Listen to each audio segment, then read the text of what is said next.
I got good news for all the awkward folks out there, and this might be a controversial take, but I don't think you need good social skills in order to make friends. What? Seriously? I don't have to watch another video about how to become more charismatic? I don't need to be magnetic? I don't need to impress people all the time with my words and be clever and witty in order to make friends and be super sociable and extroverted? No, definitely not. I think it all has to do with what we perceive as someone who easily makes friends versus what actually builds friendships in the end. What we perceive is that guy I'm describing at the start, is someone who can speak to other people very easily, who doesn't choke up and get awkward in social scenarios, might be pretty important for a first impression, but true lasting friendships don't really require any of that. It's not what we see people doing externally necessarily to build these friendships and to have people gather around them while they talk and be influential. It's not really that. It's what I'm going to go over in this video. When I was in high school, I wouldn't say I was super awkward, but I was pretty quiet. I was shy. I didn't open up much. I didn't talk much with my friends, but just due to the fact that we saw each other and we showed up for each other consistently meant that we were going to be friends. So that's the first thing, is like proximity is so goddamn important for maintaining and building friendships. It is, you can't really bypass that. If you study environmental psychology, it will show that repeated exposure to the same people increases liking without even needing to speak a bunch or be super charismatic. Think about high school, like I said, schools, churches, fitness clubs. Like, you just show up, and regardless if you make a huge verbal impact, people are still probably going to start considering you as a friend just because you're there. That is like the foundation of friendship, and that doesn't require you to be super charismatic or have great social skills. Also, what matters more than social fluency is shared interests. If you have and share the same interests with other people, then you don't need to know what to say in every single scenario. You don't need to impress people all the time. As long as they know, oh, we kind of fuck with the same things, they're going to possibly build friendships with you and want to maintain a friendship with you. If you can find some other way to show people you have a mutual passion for something, like let's say drawing. Like, imagine you go to a drawing group every single week. People aren't really talking that much there. They're doing the work. They're drawing. And we're all there to accomplish something which we enjoy doing. And yet, once you exchange ideas, you show people your drawings, they show you theirs, then you start to realize, okay, we have some sense of shared reality here, as long as you show up consistently in the same place. And not a lot of talking was required there. Maybe it gets to the point where you feel like you're going to open up more, and I'll talk about that very shortly here. But for that initial contact, being in a scenario, you're in an environment where you're consistently showing up and you have a shared interest, those two things don't require much social skills, and yet they are the foundation of friendship. And instead of skill, focus. This is what I've talked about in so many videos regarding love, relationships, platonic or romantic. Vulnerability and trust matters way more than having good social skills. When you are the one who opens up first, even though, yes, you might get rejected for that.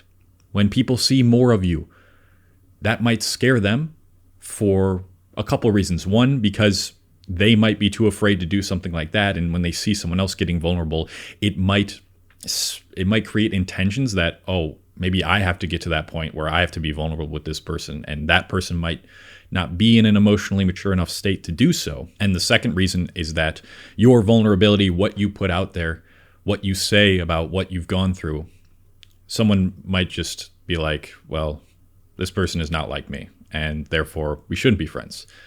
Which is why vulnerability is a great gauging tool for finding people who you will truly connect with. But anyways, that's why vulnerability is so important. You need to open up and then trust. That matters way more than being the person who's always talking about interesting things and being super interesting and being super extroverted. When someone trusts you, when someone trusts that when they tell you a secret, you won't tell anybody else, when someone trusts you that when they ask you to come to something, you will show up, when someone trusts you to honor some sort of commitment to them, that matters way more than being the socially extroverted, confident, incredible guy we see that we wish we were in social scenarios. Because I'm going to tell you, I'm going to let you in on a little secret. The people who are super sociable at certain events, a lot of the time, that's the person who really struggles to make friends. I know this sounds surprising, but they are so focused on how can I be perceived the best? And they are so focused on networking and creating these surface level contacts that they can potentially get something out of. They're thinking about it from a very self-oriented point of view. How can I transform this conversation into something that will benefit me in the long run? Those types of people, they have all these acquaintances, but not necessarily friends, because they've never gotten to the level of vulnerability where they open up about something that someone could use against them, and yet they didn't. And since that person didn't, they start to build trust with that person. Then maybe the other person opens up and you say, okay, this is something I accept you for. And that builds trust, along with doing small, kind favors for other people. So that's why that type of person who's like networking all over the place at certain social events, they might not have many real close friends at all.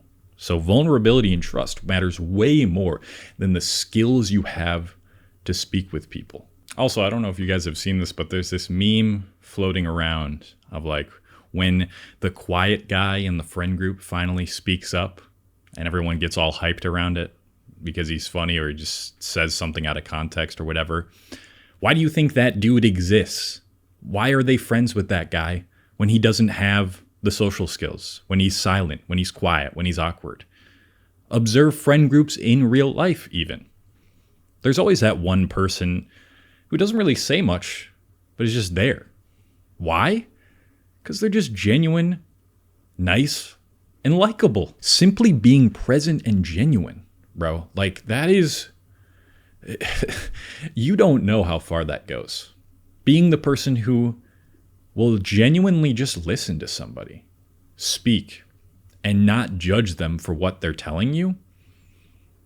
Finally, they've met someone who they don't have to be afraid about what they say because it might be used against them or because the other person might make them feel like a fool or make them feel weird as hell and like they shouldn't, they're not a normal human. Like just being that person matters almost all the time way more than good social skills. So this is what you really have to do to build the true friendships, the long-lasting friendships that you're looking for, is to be around people repeatedly, to share something real with them, and show up consistently. So how do you do that? Well, first off, you've got to find some place where you see the same people on a weekly to bi-weekly basis. I'd say if it gets any less frequent than bi-weekly, then you start to become acquaintances, kind of, especially at the start when you're first forming these connections. Then just allowing people to truly be genuine around you, being present, genuinely listening to what they're saying, asking them questions about what they do. You don't even have to share that much about yourself. You're just there, honestly. Be the person that people feel like they can come to not feel judged for who they are. That's the second thing. Allow people to be vulnerable around you.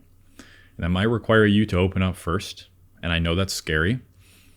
And opening up, no, it doesn't require great social skills. You don't necessarily need to describe and articulate things in your life that you haven't told many people with perfect accuracy. You just need to give them confirmation. Hey, this is a place where you don't have to worry about that kind of shit because I'm trying to be your friend. I want to be your friend. And just small acts of kindness consistently, showing them you're reliable, showing them you actually give a shit about them.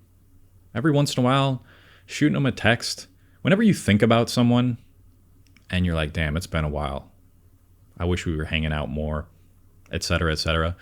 Shoot them a text in that moment. Be like, hey, been thinking about you, miss you, and just wanting to let you know that. It's really heartwarming to get a message like that. And be the person people can rely on. Increase your reliability, which naturally breeds trust as well, through the action that makes them think, oh, this is a person I can depend on when I need them. And that is invaluable. And that is truly what builds friendships, not necessarily good social skills. How else will this play out? Well, there's a 21-year-old in my novel, the protagonist, who only has one friend, and they just consistently show up for each other.